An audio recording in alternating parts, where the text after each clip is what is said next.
United States, with entry points at hundreds of airports, harbors, and along a border of more than 100,000 miles, is protected by the Department of Homeland Security, including the Transportation Security Administration, the U.S. Coast Guard, Immigration and Customs Enforcement, and Customs and Border Protection, including the Border Patrol.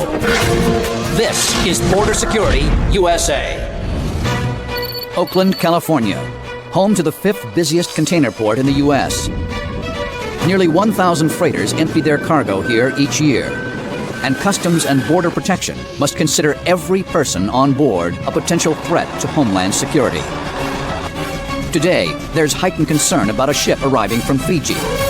Do you have the list for on the 20th, the vessels coming from Fiji? Yes, there's 3 passengers. However, those 3 passengers doesn't have any documentation. There are 3 separate names seem to appear to be on a passenger list with no documents. That's where the first questions came about. Who are these people? Stowaway. The captain of the vessel has alerted CBP that 3 stowaways have been found hiding on board. We know now they have them locked in a cabin, safe, everybody's healthy, he claims. We know about possible 3. We thought it could be more. Due to the situation with the stowaways, we're gonna have a boarding. The contraband enforcement team here in Oakland, they're gonna come out with us. We're gonna search the vessel. If there's 3, there could be 4. So we just wanted to make sure that there's no other stowaway or illegal person on board that vessel. I'm gearing up for officer safety. Make sure everybody has their ID out, please.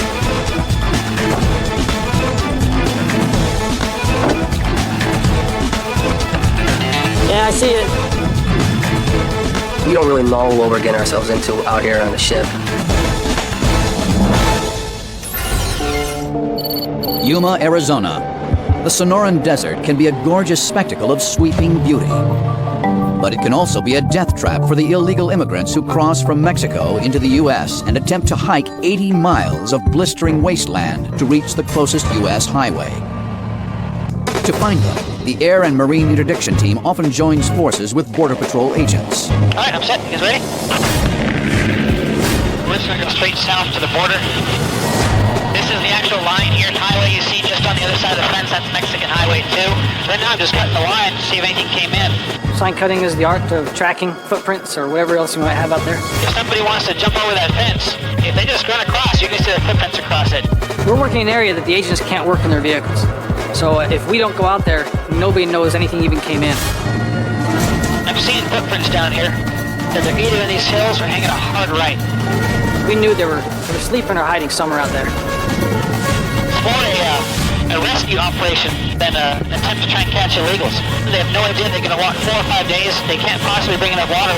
What they'll do is they'll look for caves, they'll look for cracks in the rocks, and they'll get in there and then they'll pull more rocks in on top of themselves to hide and blend in with the rock.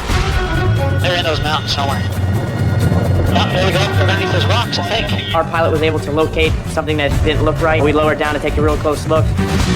There's his head sticking out. They're going to bolt. Miami, Florida, a city accustomed to scorchingly hot days. But at the Miami International Airport, some shady activity is generating a different kind of heat. CBP officers have detained a female passenger flying to Cuba through Mexico. The reason? Large sums of undeclared cash.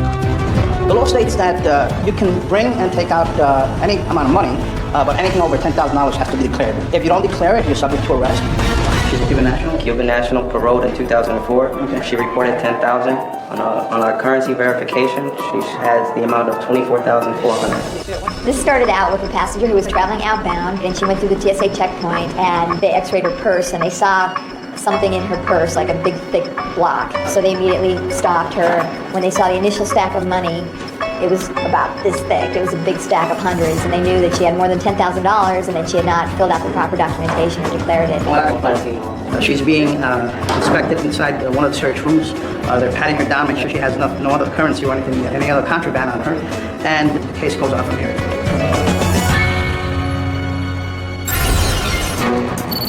Laredo, Texas. The 5 bridges linking Mexico to this border town are heavily traveled by drug traffickers trying to smuggle narcotics into the U.S. Tonight, a truck's cargo tips off CBP officers to possible trouble. The primary officer receives all the paperwork from the driver for the entry of the merchandise. In this case, the officer wasn't familiar, hadn't seen this type of merchandise come through this port. So he suspects something wrong. So he decides to send the truck for a gamma ray inspection. The officer runs the gamma ray on the truck and merchandise, and something doesn't look right. There's an anomaly on the freight. We'd have to take it upstairs, check it out. The driver, a Mexican citizen, is put in a holding cell until officers complete the inspection of his truck. We're gonna try to determine what the anomaly is. But before we go ahead and check it, we'll go ahead and run a dog on it. It's a narcotic detector dog, and depending on what the dog gives us, then we'll go from there. Officers bring in Hank, a drug detection dog, to search the boxes. When they alert, it means that they're detecting the odor of marijuana, hashish, heroin, methamphetamine. That's what he's trying to detect. Once we have an alert, then we can go further into the inspection of the merchandise.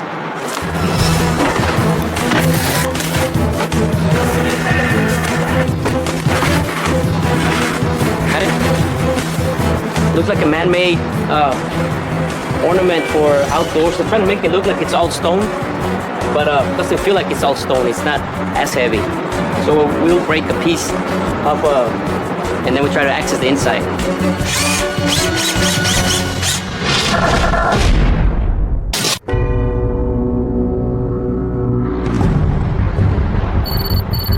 In Laredo, Texas, Customs and Border Protection officers are about to find out if this crated stone ornament is concealing narcotics. I don't want to destroy the piece in case the agents want to go on a controlled delivery. We want to make it look as been untouched. So we'll drill on in an area where it's unnoticeable, and then try to retrieve whatever contraband's in there.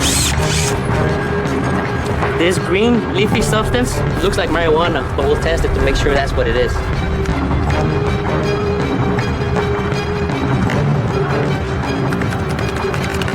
The agitate the one. See the color changing? Which tells you it's marijuana. So we put it back together, wrap it all back up, make it look like we didn't touch it, and then the agents will go from there. Immigration and Customs Enforcement agents might decide to do a controlled delivery of the cargo, secretly following it to its destination and arresting whoever receives it. But first, they question the driver to see what he might know about the load of drugs he's bringing across the border. The driver, in this case, I think he was more than anything, he was surprised and concerned that this was happening to him. Because the way it works here for these drivers, they get paid to go pick up a trailer. They don't look inside the trailer to see what's in it. So a lot of them don't know. The driver was not charged. ICE agents did carry out a controlled delivery of the contraband cargo. 2 suspects were subsequently indicted on felony drug charges. When it is all finally weighed, there is actually more pot than originally thought. The final total, 1,760 pounds. Street value, $1.4 million. Back at the Port of Oakland, a task force of CBP officers and Coast Guard personnel stand ready to board a Fijian freighter carrying 3 stowaways who were found hiding during its voyage to the U.S. As the vessel is moving into position, we're visually looking over the vessel to see if there's anything that sticks out right away. We don't know if there's any additional stowaways. You know, we're going by the fact that the owner and the master of the vessel has done a search. And I'm just curious who the guy is sticking his head out. Port deck, right? Yeah. Port deck here! It's critical that the task force secures the vessel the moment it docks to prevent anyone from slipping away. We have 3 stowaways coming our way, potentially more. Terrorist-related, who knows? We had everything going through our minds. Quick! Everything is ready for the boarding, except for one minor detail.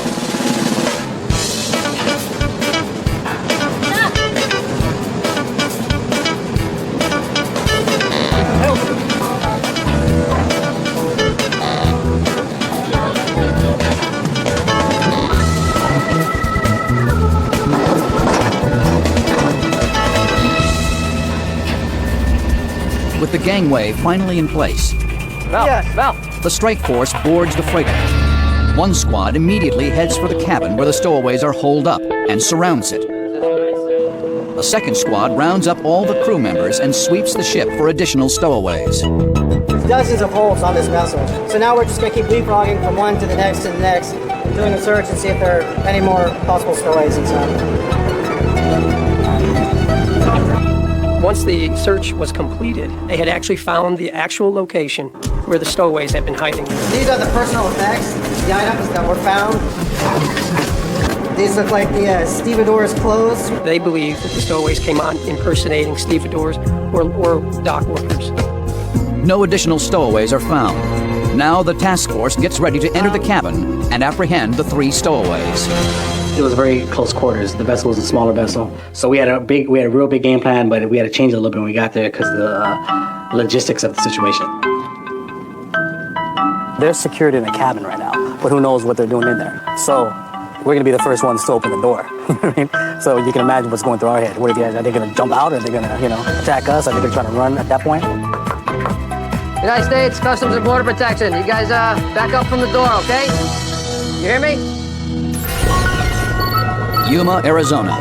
Somewhere in these desert mountains, a group of illegal immigrants is hiding out. Agents on foot face the very real fear of confronting armed and desperate smugglers who will stop at nothing. Agent Chappelle will search on the ground. His partner, Agent Maurick, will be his eyes from above. Jeremy, how you copy? I got you, go ahead. Right below him, there's a little hole. There's somebody in there. I can't see him, but I know somebody's in there. Jeremy's getting close. Basically, without the pilot, I wouldn't have been able to find the aliens. Without me, the pilot wouldn't have been able to apprehend the aliens. So teamwork is crucial. That's always the scary part. When you get in there, you don't know what's in there. There's another one down here. Jeremy, copy. I got bodies right in front of my nose. As he apprehended him, he placed them at high points on the mountain so he could leave them and go catch more. And if anybody tried to run, we'd be able to stop them before they get too far. One guy just walked out and figured that he was ready to go too because he didn't want to walk. They don't realize it's 80 miles from when they cross the border till they get to the highway to get picked up. At first we thought it was just 6. I think we're up to 8 right now. They were still 20 miles from the interstate and they were all down to about 3 inches of water left in each of their jugs. We would have had a catastrophe on our hands had we not found them. We apprehended 9 illegal aliens today. There's nothing better than going out in the morning and track a group down based on nothing but looking at the ground to bring it to a resolution that might end 20 miles away. The 9 illegal immigrants were transported to a Border Patrol station, fingerprinted, and processed. It turned out that 4 of them had previous criminal records in the U.S. They will be prosecuted for illegal re-entry. The other 5 were immediately returned to Mexico. At Miami International Airport, CBP officers have detained a woman trying to board a plane with thousands of dollars of undeclared cash. And they suspect they haven't found it all. This is 24.4, right? 24,400. This was in her jacket pocket, and these were her 2 jeans pockets. Jeans pocket, okay. It's 400, so you're talking about nice. Okay, so we're coming up with more money. Yeah. Okay. You want to go search? In town. Right here. The officer has located more money hidden in, it looks like a sunglasses case, is that what it is? A glasses case, and again, it's hundreds. Señora, este maleta es suyo. Y todo lo que trae dentro es suyo. No, ahí vienen cosas también de ¿Alguien le dio algo para llevar? Sí, yo llevaba ahí. She's carrying things for other people. Amigos o conocidos o... Okay, amigos. As they search for more cash, officers are about to discover some very unusual hiding places. Back in Miami, a female passenger carrying thousands of dollars of undeclared cash is reluctant to tell officers how much money she really has.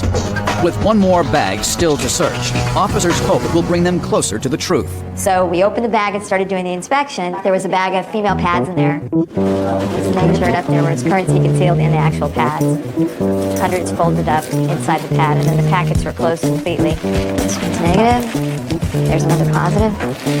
It looks like there's about $1,000 in each of the packets of that feminine pads. So it's going to be tens of thousands of dollars. Yeah, we're still going. So, oh, and here's another line item. Yeah, there's more. Okay, we have more methods of concealment. So let's take some more shots. Everywhere we look, we keep finding more stacks of $100 bills throughout the bag. The final tally of the money the woman is carrying, $47,200. She's moving almost approximately every month. So she's had 12 trips. 12 trips combined. Within a year? Within a year. 9 times out of 10, the people are used as mules. It's a fancy word saying courier. in the sense that people are transporting money illegally for either themselves or for other people. She did admit that she has done this in the past, and she's going to Cuba to take this money in order to get to her family here stateside. ICE will be taking over the investigation, which is Immigration and Customs Enforcement. She's being placed under arrest, and they'll take the investigation. She pled guilty to 3 felony charges relating to cash smuggling and was sentenced to 5 years probation and 400 hours of community service. At the Port of Oakland, a joint strike force of Customs and Border Protection officers and Coast Guard officials has boarded a cargo ship and surrounded the cabin where 3 stowaways are being held. United States Customs and Border Protection. We're coming in. No sudden moves. Staying away from the door. We cracked the door a little bit, just a couple inches, just get a peek in there, just in case they're gonna, we're thinking there could be a tiger in there jumping at us, you know what I mean? Okay, stand away. All right, you guys, come on, put the cards on, please. And actually, we found them in the very far corner of the room on a table, and they were actually playing cards. Then one at a time, okay? Come on here, please. Put your hands on your back. Now, what I'm gonna do here is I'm gonna cuff you, okay? This is for your safety and mine, okay, guys? We're here to help you. We want to be safe. Follow me here. All right. Come on. Once we had them in total control, then we feel more at ease. The 3 stowaways are taken into custody. What happened was we were running out of water, so these 2 went up onto the deck. They weren't wearing their shoes, and they went into the area to get water, which is painted. Instead of boot prints, they saw footprints, and that's how they knew that somebody was on there. So they searched the ship, and they found us. The stowaways are processed and questioned by CBP officers. Do you have any immediate family members that are U.S. citizens? Yeah, I have a son. Basically, when he was born, I was the one that brought him up. And then when they got deported, he was taken in by my in-laws. His grandmother owns a bar down in San Mateo, so I was going to go down there and surprising my son, but nothing turned out the way it did. So ironic, that here I am, the protector. I was born in Santo Domingo, República Dominicana. I came here when I was 6 years old. They come with a green card, and that's basically how we did it. Do I sympathize with some of these people that try to come here illegally? Yeah, I do, for a few seconds.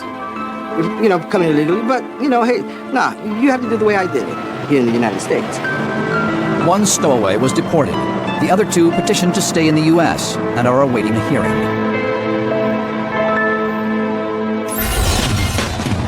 It's just another night at the Ambassador Bridge, leading from Canada into the U.S., until a bus arrives carrying a group of women on a mission.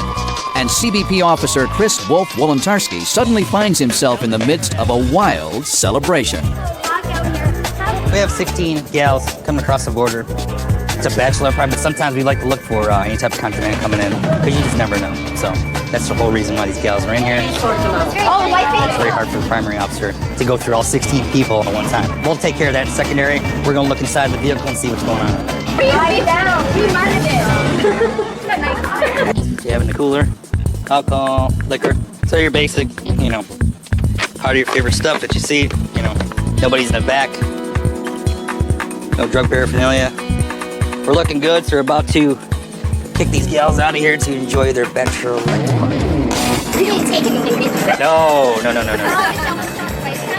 No Jello shots. Count them by beer. How many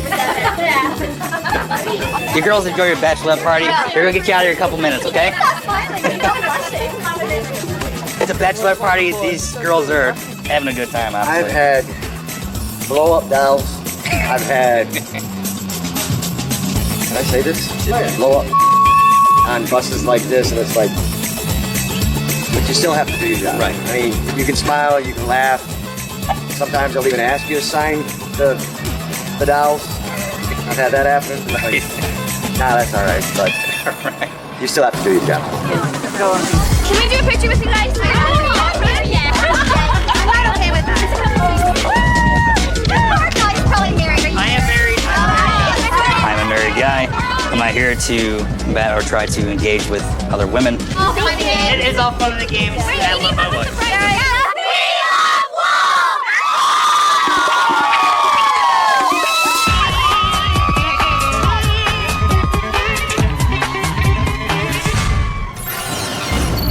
The Port of Long Beach is the second busiest seaport in the U.S. More than $100 billion worth of cargo moves through here each year. But not all of it is legitimate and legal. CBP officers are constantly on the watch for counterfeit merchandise being smuggled in. Today, they're tracking a container arriving from China. Based on prior intel and review of the electronic transmission, we was determined that this was a possible target for counterfeit material or counterfeit merchandise. We tailgated this container at Long Beach Container Terminal. It was manifested as plastic goods. And I opened one box, like so, cut, and it was like cheap napkin. It's not even plastic, it's not even close. So I did further examination by climbing up to higher level of the container, and I pulled one box. When we opened up the box, we found out that something's wrong here. It's bad for your health. At the Port of Long Beach, Customs and Border Protection officers are inspecting a suspicious shipment from China. Its contents are not what they expected. We opened up the boxes and we found out that we have cigarettes. When you first look at it, it looks authentic, but further inspection, you look at all the writings, the warnings, and all the stuff like that, it's not right. These are coming from China, and they say made in the USA. The cigarettes will not only hurt the economy, but we do not know what additives are actually added into the cigarettes. According to this one, we have 1,034 cartons, and there's at least about 20 cartons in each pack. We thought about domestic value of this, probably about $2 million. We can't really substantiate the authenticity of the product just offhand, so it would have to actually be sent to a lab, and from there they would test the possible counterfeit product against a legitimate product. After the test, they'll come back with a lab report. They'll determine the violation and determine the cigarettes deemed counterfeit. Lab tests determined that the entire shipment of cigarettes was counterfeit. They were seized as evidence, and CBP continues to build its case against the importer for smuggling. More than 400 million people enter the U.S. each year. 50 million at the San Ysidro Port of Entry. 12 million travelers at JFK International Airport. And at Skagway, Alaska, well, not so many. Nestled between the frozen peaks and icy waters of the Yukon, just a snowball's throw from Canada, stands perhaps the loneliest border crossing in the U.S. and its most diligent officer. My name is Boyd Worley, Port Director, U.S. Customs and Border Protection, Skagway, Alaska. I transferred here in 1976 as an officer and got promoted to Port Director in 1979, so I've been here almost 30 years. The town itself is about 110 years old, but we are getting about 400 cruise ship visits this summer. The rest of the time, it's either feast or famine here. Down the highway, we're lucky if we get 35 or 40 trucks or POVs a day. But yet we have to stay alert. I mean, we have a reason for being there, and we have to remember that. So we do our best to stay current on the things we're supposed to watch for and try to be professional to the people who come down the highway. Periodically, in the wintertime, we get in our government car and drive all the way to the border looking for people who may have broken down, because quite often we do find them. Sometimes people see a sign that they're coming to a port of entry and they freak and they throw their dope out the window or something like that. And then once in a while oh my God, right here in front of us, look at this. We do hit this once in a while too. That's quite a boulder. What we'll do now is go back to the border station and phone the Department of Transportation foreman. The DOT guys all got off at 3 o'clock. Looks like a little Volkswagen sitting there, huh? My family is a true CBP family. My wife joined immigration in 1978, switched over to CBP in 2003. My daughter Stephanie, right now she's TDY up to the Port of Dutch Harbor. TDY means temporary duty, one of many government acronyms. No matter how small we are, we still are a border crossing with Canada, and we know that our job is very important, no matter how far removed we are from all the nerve centers. This is a place where someone could cross if they wanted to, and we always keep that in mind, and we want to do the job right. We try to stay up, and we really are looking, and we are alert. Chicago, O'Hare International Airport. CBP officers processing passengers arriving from England have sent one of them into secondary inspection, concerned that several factors about her travel plans don't add up. I'm going to Seattle. My brother lives here, so I'm just coming to spend family time. This is the first time for my cat to travel, so he's been pretty good considering he's been 8 hours, so. See, initially our guy outside referred her because he thought she might be coming to work here. But if Karen is planning to work here, She should have obtained a work visa before she left home. What I'm going to try to establish is intent. Even though the law is very specific in that everyone is considered an intending immigrant. Everyone I talk to, I have to assume they're coming to live here. You gotta remember, the burden of proof is on the alien, not on us. But sometimes that's hard to do. Pretty looking cat there. What kind is it? It's a Persian cat. It's a Persian. Okay, very good. Ms. Phillips, you have a visa here. Yes. Right, you don't need a visa as a British citizen. Why do you have one? Because I'm staying for 6 months. Very good. Why do you need 6 months in the United States? I'm just staying with my brother, just taking time to relax and do some traveling. Okay. So how much money are you bringing with you today? None. It's all, I have my credit cards and my... Okay. You have no cash with you? No. And you're bringing your family cat with you? Yes. My whole thinking is when people come to the United States, sometimes they'll come for a long time, if they haven't seen family in a long time, but they usually don't bring their family pets with them, in conjunction with the fact that she has no money to support herself. It's a crime to take a 6-month break. Like, there's something wrong with that. As officers continue to piece together the truth about Karen's plans, more surprises are about to surface. Laredo, the busiest port of entry on the Texas-Mexico border. With nearly 36,000 commercial buses crossing here each year, it presents endless opportunities for criminal activity. And for the CBP, an endless challenge to prevent it. As all of our buses come in, they enter through primary, the license plates are checked through the system, then we pass our buses through the bus inspection lane. The bus driver and all the passengers are removed from the bus, they declare their citizenship. We take all these docs, these are everybody's docs, correct? Everybody's docs. Okay. When you have travelers and you have luggage, anything could be utilized for smuggling narcotics.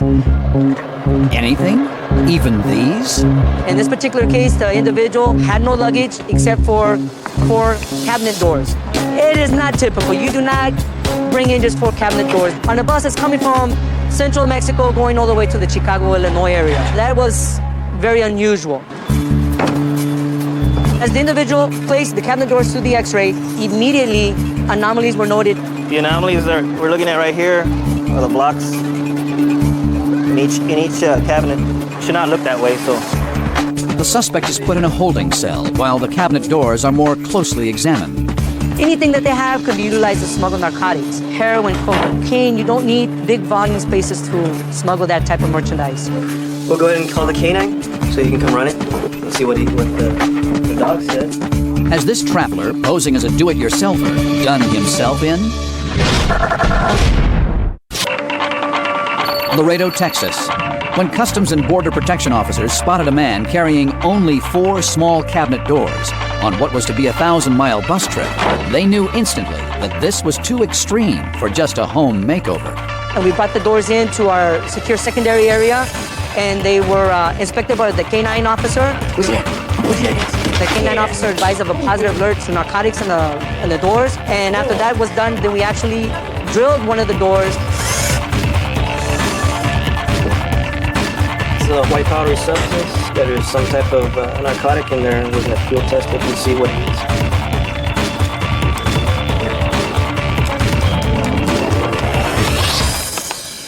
It's cocaine.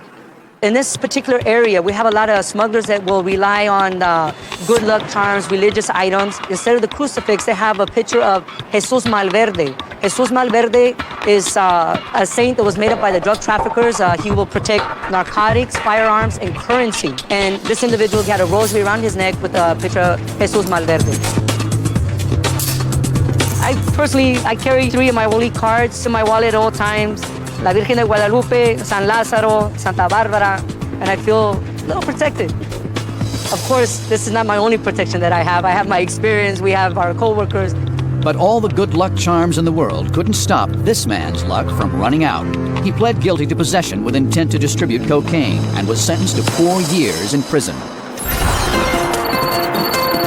New York's JFK International Airport is the busiest air passenger gateway into the U.S. Everybody has their own reasons for coming here, whether they're coming here to live forever illegally, whether they're immigrating here to the United States, and we try to move everybody out as quick as we can. Most passengers are law-abiding people with proper documentation to enter legally, but officers are prepared to handle the exceptions. Point Nigerian government documents to deport me. The government of Nigeria did not know what inside if you put it. Today, Officer Toback is assisting ICE, Immigration and Customs Enforcement, with an illegal immigrant. My friend. The man has been ordered deported to his home country of Nigeria after serving 5 years in a U.S. prison on drug charges. The police officer said, yeah, you have an accent. Where are you from? I said, I'm from Nigeria. He said, you're a drug dealer. I said, what do you mean? No criminal complaint was filed. He was sentenced to 63 months in prison and 48 months of supervised probation. So basically his story holds no water. They're doing everything possible to remove me out of the country. Is that the process of law? Why can't the judge's order be respected when they ask for the court to dismiss it? For what purpose? The judge didn't dismiss his case. The judge dismissed his appeal. He was right. His case was dismissed, and the order of deportation was reinstated, is what happened. Finally, it's time to escort the man on board the plane for his long flight home to Africa.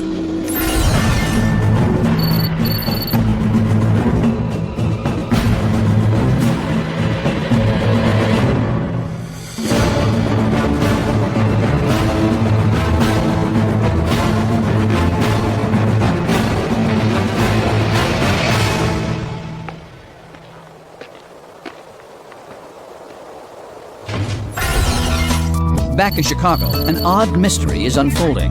Officers are trying to figure out why a British woman without any money is treating her cat to a U.S. vacation. I'm here on a holiday. I'm here to spend time with family. My cat's been on an 8-hour journey, and for him as well, I wanted to just get him straight on a connecting flight as soon as possible. And I have to be here, like as if I'm a criminal and I've done something wrong. Gotta think of the kitties.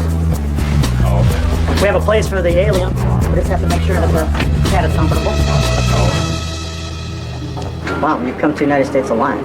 Yeah. So what caused you to come back now for 6 months? Our mum died the 1st of December. I have the death certificate if you want to see it. So it's basically thanks. We've all been a split family and we live so far apart. It's sort of the first time where I can spend quality time with my brother. So I'm gonna... No, it's okay. Go ahead. That's a pretty big thing to happen to you.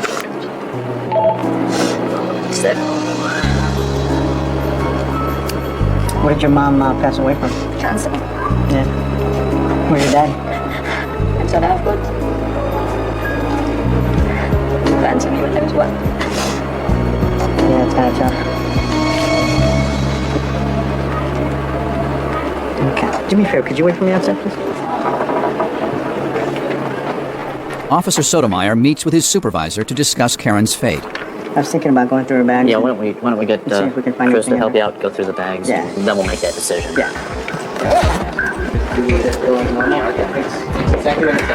These pictures are old. Yeah. You are definitely traveling with everything that you own. Having a visa does not guarantee you entry into the United States. Okay? A visa just gives you the ability to knock on our door, and once you get to the door, we decide whether we're going to open or close it. I don't know if we're going to let you into the United States today, okay? I understand, and that's why the job is really difficult, because sometimes we make decisions like this, but I'm just giving you a heads up that maybe this is a possibility, okay?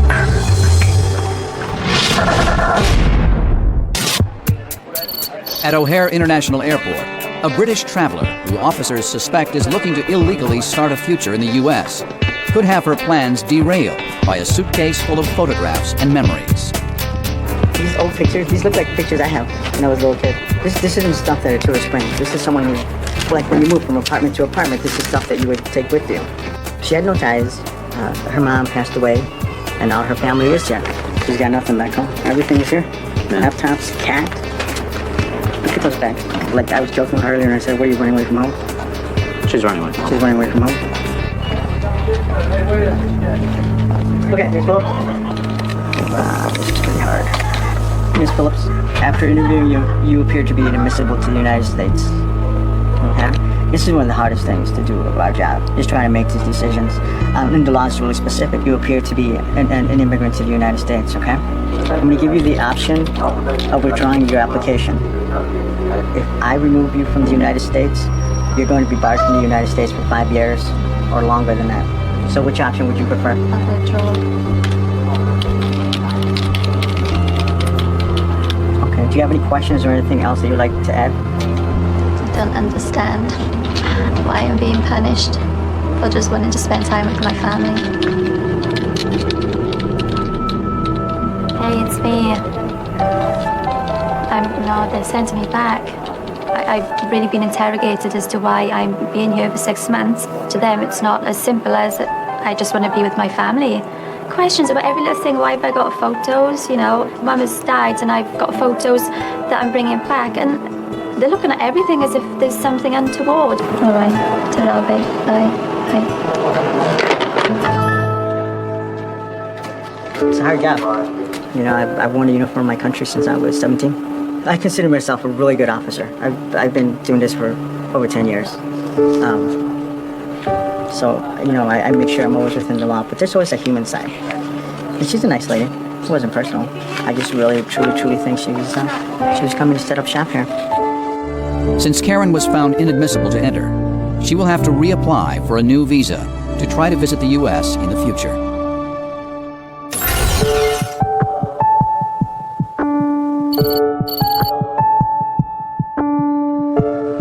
Skagway may be a small port far, far away from the lower 48 states, but still, if a terrorist were trying to get into the U.S., once he got by us, it's domestic all the way to Washington, D.C. So the same type of people that bent on doing harm to the U.S. could very easily cross here thinking that we're kind of hillbillies stuck out in the boonies and don't really know what we're doing, but we're here. I mean, it's our responsibility and we want to do the job right. But I mean, I like to go home at night knowing that I've kind of protected America's borders, but at the same time been polite to the traveling public. After 9/11, we started staffing the port 24 hours a day. Prior to that, we were only open 16 hours a day. My wife works 4 to midnight, and I work the day shift. Hey, Dad. Hi, Jean. Hello. How are you? See you. Okay, I'll see you after midnight. And that's the way it's been ever since. And we have to be